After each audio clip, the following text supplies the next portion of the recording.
பெற்றவங்க செய்யற விஷயங்களுடைய புண்ணியம் பசங்களுக்கு போகும் அப்படின்னு சொல்லுவாங்க. ஆனா நம்ம கேப்டன் அப்படி புண்ணியத்தை மட்டும் சம்பாரிச்சு வச்சுட்டு போல, புண்ணியம் எப்படி சம்பாதிக்கணும்னு சொல்லி கொடுத்துட்டும் போயிருக்க.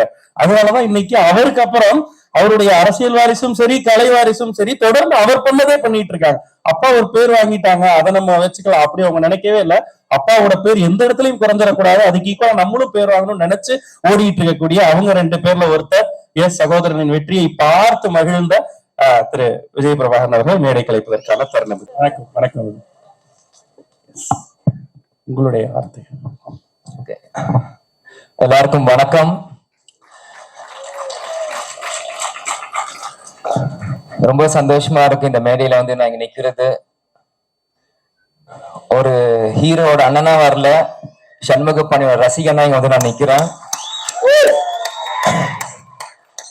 அதனால ஏன்னா ஷம்மு பத்தி சொல்லணும்னா 2012 இருந்து நடிச்சிட்டு இருக்காப்ல. ஸோ 2012 இருந்து இன்னைக்கு நீங்க பாத்தீங்கன்னா கிட்டத்தட்ட ஒரு 13 வருஷம் ஜேர்னி ஷம்முக்கு. இந்த 13 வருஷம் ஜேர்னில வந்து நிறைய விஷயம் எங்களுக்கு வந்து லைஃப்ல கத்து கொடுத்துருக்காங்க. இந்த 13 வருஷத்துல நம்ம எத்தனையோ ஹீரோ வேணா பார்த்துருக்கலாம், எத்தனையோ படம் பண்ணிருக்கலாம். இது ஷம்முவோட 4வது படம் தான். ஏன் இப்படின்னா நடுவில் எல்லாரும் தெரியும், அப்பா கொஞ்சம் உடல்நிலை சரியில்லாதப்போ அப்போ சகாப்தம் ஷம்மு பண்ணா. அப்புறம் மற்ற படம் வரும்போது எனக்கு படம்லாம் வேணாம், நான் அப்பாவோட இருந்து ஃபுல்லா அவர் எப்படியாச்சும் குணப்படுத்திட்டு இந்த தமிழ்நாட்டு மக்கள் கொண்டு வரணும் அப்படின்ட்டு முழுமையா ஷம்மு வீட்லயே இருந்து அப்பாவை பாத்துக்கினாப்புல. அப்போதான் கேப்டன் வந்து பாலிடிக்ஸ்குள்ள நீங்க வரணும்னு அப்ப என்னைய புஷ் பண்ணி அமிச்சார். அது ஒரு பக்கம் இருந்தாலும் ஏன் இதை சொல்றேன்னா, இந்த படம் இன்னைக்கு வந்து ஆரம்பிச்ச நாள்ல இருந்து முடிகிற நாள் வரைக்கும் எந்த இடத்துலயுமே ஒரு லேக்கே இல்லாம ஒரு ஃபாஸ்ட் மூமெண்டா தான் இந்த படம் போயிருக்கு. ஏன் இந்த 13 வருஷம் இது சொல்றேன்னா, அவன் ஷம்மு நடிச்ச படங்கள் முன்னாடி 2 படம் இருந்தாலும் பல படங்கள் அனௌன்ஸ்மெண்ட் வந்தும் எதுவுமே ஷம்முக்கு வந்து சரியா லான்ச் ஆகல, சரியான இது டைமிங் வரல. சோ அப்ப எவ்வளவோ ஃபீல் பண்ணாலுமே அவன் வந்து தைரியமா நின்னான் கடைசி வரைக்கும். இல்ல நான் வருவேன், நான் ஜெயிப்பேன், நான் கேப்டன் பையன், என்னால முடியும் அப்படின்னு.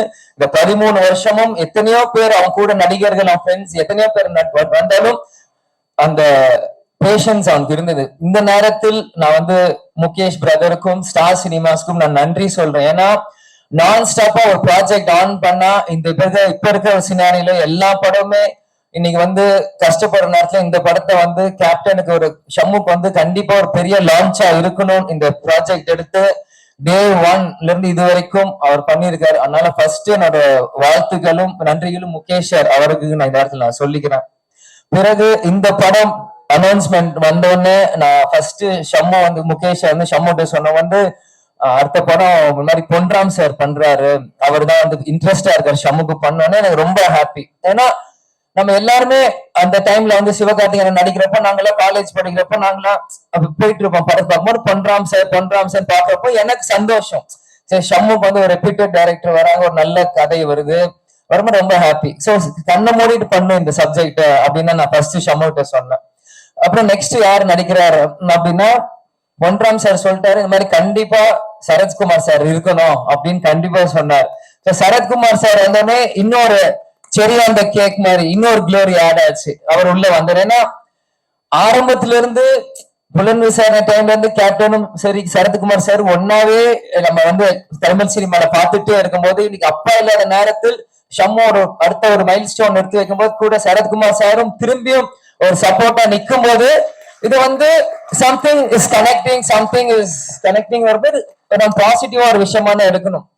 சரத் சார் வந்து பர்சனலா நான் வந்து இப்போ கேப்டன் முன்னாடில எனக்கு தெரியும், பட் கேப்டன் மறைவுக்கு பிறகு கொஞ்சம் அடிக்கடியா நான் மீட் பண்றேன். போன வருஷம் எலெக்ஷன் டைமும் சரி இந்த படம் சரி அடிக்கடி சாரை மீட் பண்ணிருக்கேன். எப்போ மீட் பண்ணாலுமே அந்த ஒரு எப்படி சொல்றது டவுன் டு எர்த்தான ஒரு கேரக்டர் நான் பார்ப்பேன். அவர் வந்து நீ சின்ன பையன் நான் சீன் அப்படிலாம் இல்ல, வந்தோடனே வணக்கம் விஜய் எப்படி இருக்கீங்க, வாங்க உட்காருங்க, சாப்பிடுறீங்களா, அதே மாதிரி ஒரு ஃப்ரெண்டா தான் பார்ப்பாரு. அவர் வந்து நான் 25 இயர்ஸ் கூப்பிடுறேன்னு சொல்ல தப்பு இல்லை, ஏன்னா அவரோட ஹார்ட் அப்படி இருக்கு. ஏன்னா எல்லா ஏஜ் கேட்டகரியோடையும் பழகும் போது அது வந்து அது அப்படிதான் இருக்கணும். ஏன்னா ஏஜ் இஸ் ஜஸ்ட் அ நம்பர்ன்னு சொல்லுவாங்க. நம்மளோட எப்படி நம்ம சிந்தனை நம்மளோட எப்படி நம்ம பாக்குறோமோ அதுதான் நம்மளோட வயசு நான் நினைக்கிறேன். அதனால சார் அப்படிலாம் சொல்லும்போது எனக்கு உண்மையிலே ரொம்ப ஹாப்பியா இருந்தது. அவரோட கனெக்ட் ஆகும்போது இப்ப கூட வஸ்தாரா சாங்ல கூட நான் உட்காந்து சைட்ல பாத்துட்டு இருந்தேன்.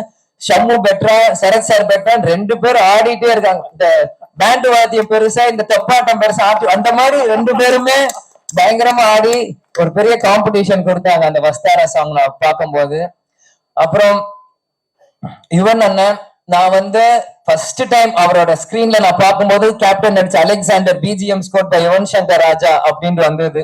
அதுக்கப்புறம் இன்னைக்கு தான் நான் ஃபர்ஸ்ட் யுவன் சங்கர் அண்ணனோட மீட் பண்றேன். இன்னைக்கு தான் நான் பேசுறேன். பேசினோடனே உடனே கனெக்ட் ஆயிட்டாரு. நான் நிறைய விஷயம் ஷேர் பண்ணுவேன் கொஞ்ச நேரத்துல. எல்லாரும் மாதிரியும் சின்ன வயசுல இருந்து ஸ்கூல் டைம்ல இருந்து அவர் சாங் கேட்கறதுல இருந்து அவர் வந்து மியூசிக்கால கனெக்ட் ஆனார். ஏன்னா கேப்டன் வந்து ஃபர்ஸ்ட் சகாப்தம் படம் சொல்லும் போது என்ன சொன்னாருன்னா, ஃபர்ஸ்ட் படம் ஷம்மு நடிச்சாருன்னா அது இளையராஜா சார் ஃபேமிலில இருந்தா ஒருத்தர் வாசிக்கணும் அப்படின்னு சொன்னாங்க. சோ அந்த மாதிரி சகாப்தம் பாத்தீங்கன்னா நீ கார்த்திக் ராஜா சார் வாசிச்சாரு. செகண்ட் படம் ஷம்முக்கு கொம்பு படைத்தலைவன் பாத்தீங்கன்னா இளையராஜா சார் வாசிச்சார். இப்ப 3வது கொம்பு சீப்பதி யுவன் சங்கர் ராஜா சார் வாசிக்கிறார். சோ கேப்டன் நினைச்ச ஆசை ஃபர்ஸ்ட் 3 படத்துல ஷம்முக்கு நடந்துருச்சு. ராஜா சார் ஃபேமிலில இருந்தா ஃபர்ஸ்ட் 3 படமே இசை அமைக்கணும் அப்படின்னு 3மே வந்துருச்சு. அதனால அது உண்மையிலேயே ஏன்னா அவங்க பவதரணி அவங்க கூட சகாப்தத்துல பாடி இருக்காங்க.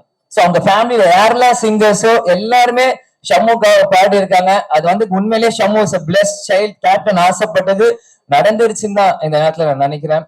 சோ இந்த படம் அதே மாதிரி பாலு சார் கேமரா பிதாமகன் டைம்ல இருந்து ஏன்னா நான் எப்பயுமே சின்ன வயசுல அப்பா எனக்கு சொல்லி கொடுத்துருப்பாரு, நீ படம் வெறும் ஹீரோ ஹீரோயின் மட்டும் நீ பார்க்க கூடாது, ஸ்கிரீன் கார்டு போடும்போது எல்லா பேரும் நீ படிக்கணும், அந்த லைட் மேன் யாரு எல்லாருமே நீ படிக்கணும். ஏன்னா எல்லாருமே ஒரு படத்துக்கு ஒரு எஃபர்ட் போட்டுதான் ஒரு படத்தை உருவாக்கியிருக்காங்க, எல்லாருமே நீ பார்க்கணும் அப்படின்னு. சோ எப்பயுமே கொரியோகிராஃபர் யாரு, இந்த படத்துக்கு யாரு, ஃபைட் மாஸ்டர் யாரு, எடிட்டர் யாரு, இந்த மாதிரி ஒன்னொன்னு நான் எப்பயுமே ஸ்கிரீன் கார்டு போடணும் நான் பார்ப்பேன். அதனால பித்தாமகன் டைம்ல இருந்து பாலு சாரா இருக்கட்டும், இதே மாதிரி நம்ம இன்னைக்கு அசார் சார் கொரியோகிராஃப் பண்ணிருக்காங்கன்னு சொன்னாங்க, ஷெரீப் மாஸ்டர் பண்ணிருக்காங்க. இந்த சாங் நாங்க போகும்போது நானும் அம்மாவும் தேனி ஷூட் போயிருந்தோம். போயிட்டு இருக்கும்போது இந்த சாங் போடும்போது உண்மையிலேயே ஒரு பெப்பியான ஒரு நம்பரா இருந்தது. ஏன்னா ஊர் ஜனங்க சைட்ல எல்லாருமே அன்னைக்கு ஒரு வீக்கெண்ட். சோ ஊர் சைட்ல வீக்கெண்ட்னா ஜனங்க எப்படி இருப்பாங்கன்னு நான் உங்களுக்கு சொல்லி தெரியல. பட் எல்லாருமே ஒரு மாதிரி ஹாப்பியா இருந்தாங்க.